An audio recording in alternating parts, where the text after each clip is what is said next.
The witness on deck at the time will be OVP Chief of Staff Attorney Zuleika Lopez based on the subpoena at testificando that was issued to her. And then on Wednesday, July 15, sa lagay ho na yan, ini-impeach pa ho nila itong si VP Sara. Palakpakan ho tayo mga kababayan sa mataas na puntos na nakuha nitong si VP Sara sa pinaka-latest na survey na ilinabas ng Publicus Asia. Palakpakan ho natin itong si Vice President Sara Duterte. At ang ating mga kababayan na talaga namang napakatindi ang pagsuporta dito kay VP. Isang like at isang subscribe. Masaya na ho tayo dyan at sa mga gusto sumali sa ating community, yung join button nandyan lang ho sa baba. Pakinggan ho natin itong si Ma'am Cora Guidote kaugnay dito sa ilinabas na survey na to sa kasagsagan ng impeachment trial laban dito kay VP Sara dyan sa Senado. Panoorin ho natin itong mga kababayan. Good. Ayon sa Publicus Asia, ang net trust rating ni BBM ay negative 27 na lang. Grabe yan ha. Sobrang baba na yan. At ang ibig sabihin... Grabe, negative 27, napakababa ho niyan mga kababayan. Pero sa tingin ho natin, okay lang ho yan kay Marcos Jr. kasi ang target naman talaga niya, yung amats niya.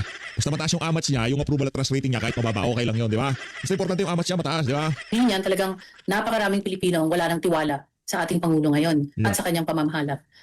Kasi ang trust ay mas mabigat kaysa sa approval rating dahil ang tiwala, pag nawala yan, mas mahirap balikan yung o ibalik kasi kailangan mo talaga i-prove na kaya mong panindigan lahat ng mga sinasabi mo. Ang problema, napakalala na ng sitwasyon ng ating ekonomiya tapos puro politika pa rin ang pinag-uusapan nila.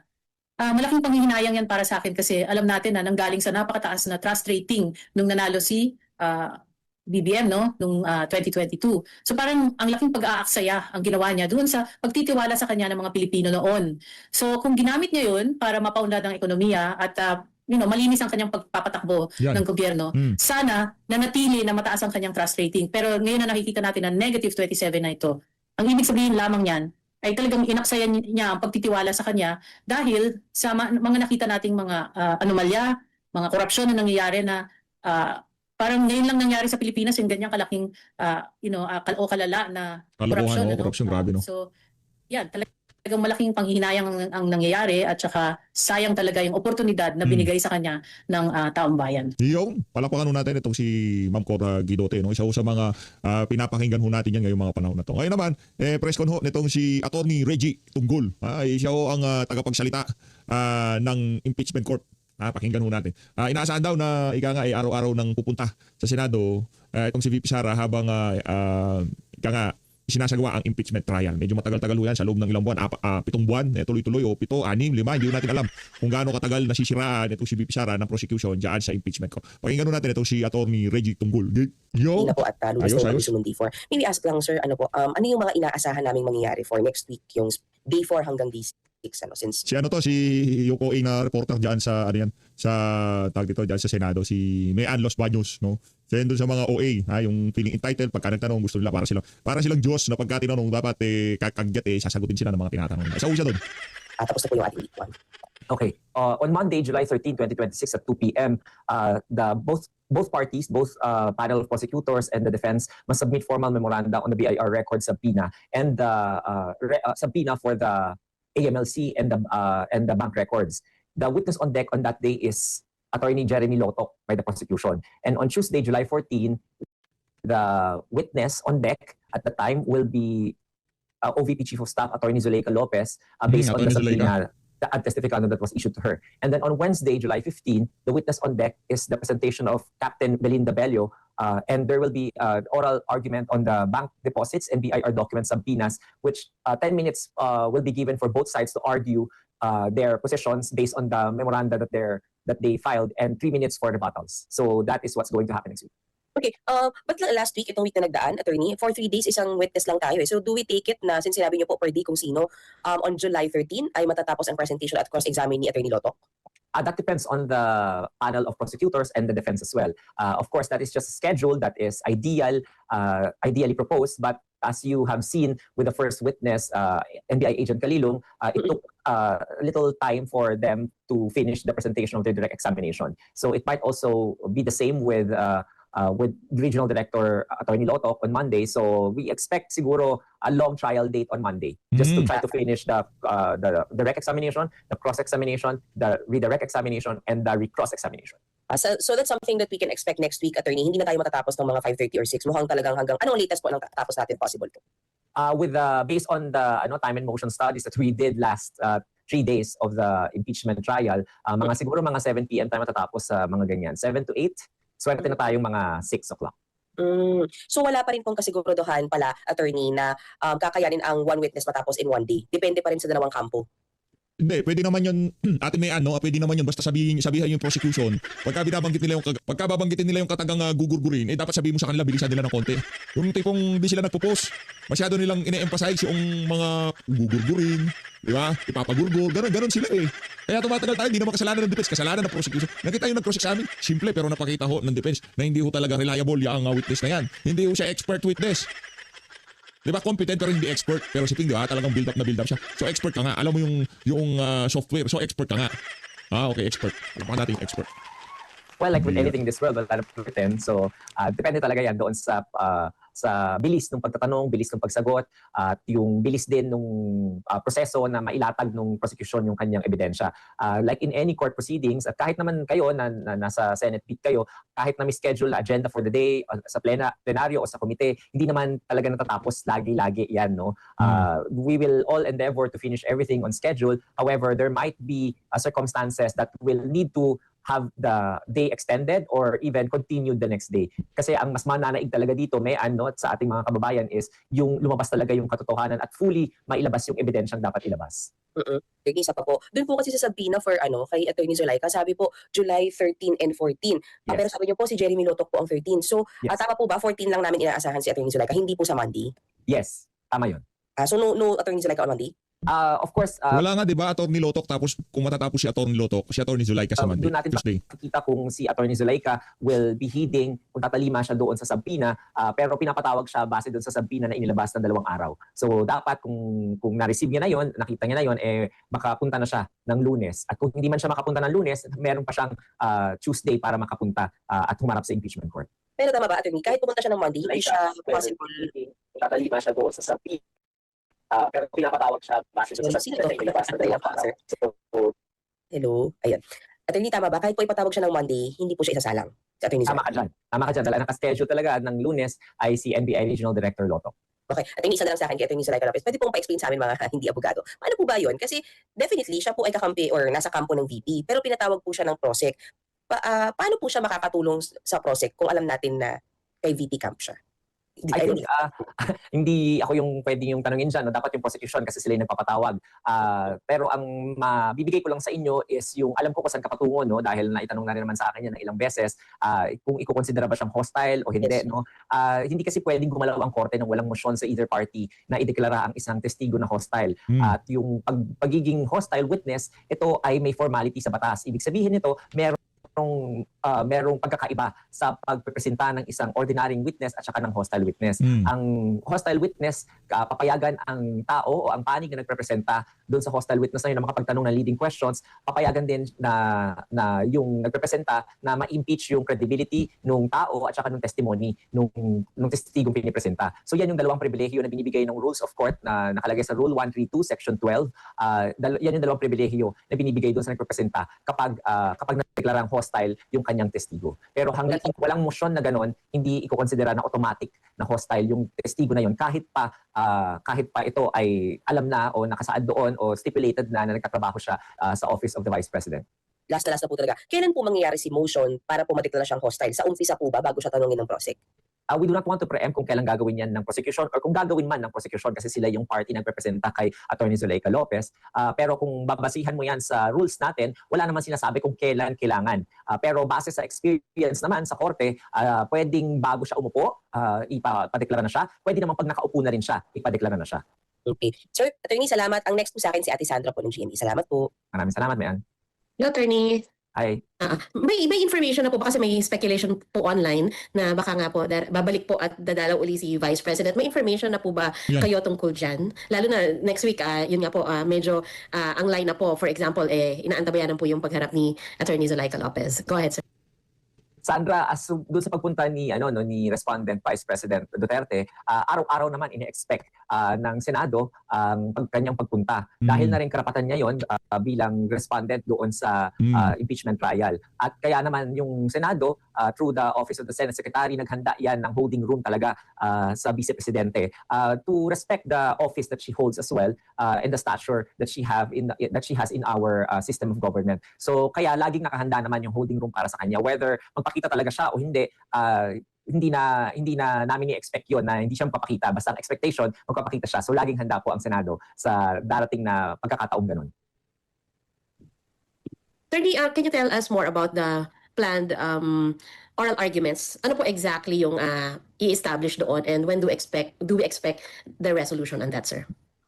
Doon sa oral arguments na yan yung ukol sa dalawang sampinang pinapa-issue sa korte. Yun yung una, yung doon sa sampina, doon sa STECOM, sa BIR Commissioner para i-produce yung mga income tax returns ni Respondent Duterte, nung asawa niya na si Mans Carpio, at yung mga 21 or 22 na business interest daw na konektado ang Vice Presidente at si Mr. Mans Carpio. So pinapalabas po yan para pinapaproduce para sa korte at maging ebidensya ng prosecution. Ang pangalawa po ay yun namang sampina doon sa STECOM, doon naman sa mga bangko na isinaad ng prosecution na merong daw bank accounts si Respondent Sara Duterte at yung asawa niya. So pinapalabas din yon mula sa mga bangko, kaya naman bibigyan ng pagkakataon yung both parties na mai-argue nila yung kanilang mga posisyon. Siyempre, yung prosecution, gusto nilang ma-issue yung sampina dahil karapatan daw yan, dahil exempted daw sa bank secrecy law, at yung paglalabas naman ng sampina doon sa STECOM at pagsunod ni BIR Commissioner. Ganito sana no? Kung ganyan sana ang trust rating ni nitong si Vice President Sara Duterte, parang ang sarap niyang i-impeach no? Sarap niyang i-impeach yung tipong negative 27, ganun yung ano niya trust at approval rating niya, yung tipong nagni-negative na, sarap niyang i-impeach Kasi hindi yun ang kwento ang kwento ganito. Ang ini-impeach nila ang merong positive na approval at trust rating. Ang nag-i-impeach sa kanya ang merong negative trust rating. Palakpakan ho natin ang mga administration na ito, di ba? Ang labo, ang bihira. Doon, dapat daw exempted din yun. So, yun yung tatalakayin ng prosecution. Sa kabilang panig naman, sinasabi nila na hindi dapat ilabagin yung tax code, yung Section 270, na dahil wala naman daw utos mula sa palasyo na ilabas yung mga tax records na yon. Dahil yun lamang po yung exception doon. At saka yung nasa Section 70 po yata, yun, or Section 80 ng tax code din, na kapag in aid of legislation, pwedeng ilabas in executive session yung tax records na yon. Pero dahil hindi nga to in aid of legislation, magiging walang exception doon sa paglalabas na yon. Doon naman sa mga bank records, ang sinasabi naman doon ng depensa, ayon sa kanilang answer to at saka sa pre-trial brief, yung sinasaad ko lang sa inyo, ayon naman sa depensa, confidential din yon at hindi daw kasama yung mga panahon na hindi daw kasama dapat yung si Mr. Mans Carpio sa pagpapalabas ng records na yon dahil hindi naman daw siya impeachable official, at saka yung mga dates daw na hinihingi ng prosecution ay prior to her, the Vice President, being in office as a Vice President, being an impeachable official. So masyado daw, out of term na daw yun, in other words, na in violation of the Duterte versus House of Representative doctrine na inilabas ng Korte Suprema. So dahil magkaiba yung kanilang posisyon doon sa issues na yan, yun yung hinihingan sila ng memorandum na ipapasa nila sa Lunes para magkaroon ng advance na pag-aaral yung ating mga hukom senator judges doon sa mga posisyon na yon, dahil medyo magiging maganda yung magiging oral arguments at discussion sa Wednesday. So gusto naman natin na makapag-participate din yung senator judges sa tamang pagpapasya kung papayagan bang ilabas yung mga sampina na yon sa BIR at saka doon sa mga bangko. Attorney, can we expect po na yung presiding officer? Ako, siguro gusto kong mangyari dito sa impeachment na to. Gusto ko mag-walk out. Yan, gusto ko mag-walk out yung prosecution. Pagka hindi napagbigyan ng kanilang kagustuhan, gusto ko mag-walk out sila. Tapos wag na silang bumalik. Hindi, wala lalabas sa isa EDSA. Walang ganun. Walang ganun. Kung kagaya kay Erap Estrada, walang ganun. Magmumukha silang tanga pag nag-walk out sila. Would consult the body at pwede kayang magkaroon ng botohan? Halimbawa, and when do you expect that to happen, sir? Ordinarily, Sandra, ang pagpapalabas ng sampina, ordinarily under the rules of court, under Rule 21 ng rules of court, ito ay isang ex parte, no, or ex parte motion na hindi kailangan ng participation ng kabilang panig. Dahil ex parte to, tinatawag natin itong non-litigious motion. So usually, i-issue lang yan. Kaya nga nung Lunes, last Monday, the impeachment court was actually ready to issue the subpoena already to the BIR Commissioner and to the banks and to the Anti-Money Laundering Council. However, since it was manifested by Counsel for Prosecutor, House Panel of Prosecutor Jokno, na they actually amended their request for subpoena, kaya naman nagkaroon ng gantong delay sa pag-issue ng subpoena na yon at hiningi naman ng depensa na makapag-comment sila. So kaya dahil sa agreement na yon ng both parties, kaya tayo magkakaroon ng gantong schedule ng memoranda at saka oral arguments. So technically, the presiding officer can already issue it just like what he would have done last Monday had it not been for the manifestation of House Prosecutor Jokno. Pero dahil nandito na tayo sa punto na to at gusto ng depensa na mapakinggan sila, so I think the presiding officer can do two things. One is to just resolve it and then issue the subpoena after the oral arguments, or not issue the subpoena without asking the body anymore. The body can actually question or appeal the decision of the presiding officer, at kapag inapela yon, magbobotohan lang sila ng yes and nays kung papayag silang i-overturn yon. Kapag matalo yung appeal na yon, then the decision of the presiding officer will stay. I don't think that the presiding officer is predisposed in throwing the question to the body. Medyo kasi sinabi ko nga, ang nature talaga ng subpoena is a non-litigious and ex parte lang. So parang baka masayang yung oras kapag ibato pa ng presiding officer sa senator judges yung question na yon at sila bumoto by majority. So depende yan, no? Pero I am just saying the possibility yung mga mangyayari, and knowing the presiding officer is very erudite naman at saka maalam naman sa mga batas natin, I think he's more disposed of in predisposition niya is to just issue the subpoena or not issue the subpoena even without the of the senator judges. Thank you, Attorney. Thank you, Attorney. Attorney, next po si Ate Ninfa kung nandyan po siya. Ang sumasalansan pala itong si Ate Mian ang sumasalansan diyan sa press con na to. Aba, matindi siya ang nagpapapasok. Oh. Ay, Hi, Attorney. Opo, Attorney, yun lang, merong Facebook post kasi si Senator Robin Padilla, diniscuss niya yung tungkol sa mga video, yung kung alin ang original, alin ang raw. Hindi ba yung sakop ng sub judice rule? Naku. Pag binasa niyo po yung Rule 18 ng ating Senate Impeachment Rules, hindi po pinapayagan yung senator judges at saka po yung ating mga House prosecutors at yung mga defense counsels at pati na rin po yung mga private counsels o counsel for prosecutors na magsalita ukol po sa merito ng kaso. Attorney, baka hindi pa kayo nakakapasyal sa YouTube channel ng House of Representatives. Pagkatapos ng kada trial, dyan sa Senado, nagpapapress con sila. At hindi naman sila nagchichismisin doon. Pinag-uusapan nila impeachment nitong si VP Sara, okay? Baka nakalimutan, baka hindi lang updated itong si Attorney Reggie Tunggol, ha? So, yun po yung malinaw lang sa Senate Impeachment Rules. Hindi ko po sinasabing may paglabag si Senator Judge Robin. Hindi po ako senador para mag-make ng determination kung ganon. So, I think kung meron pong sentimentong ganon, it will be coming from one of the senator judges, at baka pag napunta po tayo sa puntong yun, doon natin siguro malalaman kung medyo bibigyan lang ng paalala ng presiding officer yung ating mga senator judges. I don't think i-contempt of court naman ng ating presiding officer yung mga ganon. Basta ang klaro po ay pati Senator judges, sakop ng sub judice rule. Tama ka dyan, Nimpa. And then, yung po mga Actually, Nimpa, mas covered din sila. Kasi nga, alam naman nung gumawa ng Senate Impeachment Rules na this is going to be a political process, at dahil political process siya, yung mga politicians ng mga senador din ay maghahayag ng kanilang mga kuro-kuro ayon sa merito ng kaso. However, kapag ginawa kasi nila yon, ang magiging impresyon sa nangyayari na proceeding sa korte ay hindi na magiging patas. Parang kanya-kanya na lang pala sila. Meron na pala silang predisposed na mga biases at saka prejudice. So parang magiging baliwala na pala itong buong ginagawa na trial na to kung makitaan sila ng any impropriety or any semblance of bias or prejudice. Kaya pinag-iingatan po ng Hindi na yung prejudice, bias. Diyan nga sa mismong sa loob pa lang ng trial, meron ng bias, meron ng prejudice. Meron ng mga partidong senador, nakikita na natin. Kung sa mismong loob ng impeachment trial court, meron ng ganong klaseng kalakaran, wag na kayo magtaka paglabas ng mga senador na yan. Attorney Reginald Tunggol naman. Sa loob pa lang, pagtatanong pa lang ni Ping Lacson, Tuta Soto, Risa Hontiveros, itong si Kaayo, maliwanag pa sa sikat ng araw na pre-judge na nila itong si VP Sara. Diba? Hindi pa nga nag-uumpisa ang trial, guilty na si VP Sara kay Risa Hontiveros. Paano yun nga mga statement na yun, kinumenta ni Ping Lacson, Tuta Soto. Tapos gusto nyo, sa labas ng Senado, hindi sila magpakabayas, wag silang nilang i-prejudge. Pero sa loob ng impeachment court, okay lang, gano'n. Palakpakan natin, itong impeachment na to. Pambira. Walang kwenta naman pala kung gano'n, Atty. Tunggol. ng rules, yun na magkaroon ng ganong impresyon po ang mga senator judges para yung ating publiko ay hindi mawalan po ng respeto at hindi mawalan ng kumpiyansa po sa magiging desisyon ng impeachment court, at makita ito na isang fair at unbiased at impartial na isang tribunal po. Thank you, Attorney. And then, yung tungkol kay NBI Director Matibag, kasi minanifest po nung Wednesday, di ba, ipatatawag siya, pero hindi sila nagre-request ng sabina. Para lang po mas maintindihan din ng taumbayan, bakit merong ganong, may pinapasabina, merong ipipresent na kahit walang sabina, at nakaschedule po ba si Director Matibag next week? Ayon po sa manifestasyon ng prosecution, hindi pa po si Attorney Matibag next week nakasalang. Sabi nila nung last day nung hearing, sa next week pa daw siya nakasalang. Also doon po sa unang request po nila, hindi talaga nila sinama si Attorney Matibag doon.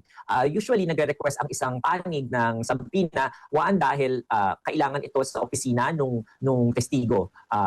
Para siya ay ma-excuse at na makapag-absent doon sa opisina niya. Pangalawa, kapag yung testigo ay medyo may agam-agam sa pagpunta at hindi talaga o natatakot sa pagpunta, kinakailangan siyang pilitin o i-compel ng isang korte na papuntahin doon through compulsory process of subpoena ad testificandum. At pangatlo, kapag merong babala.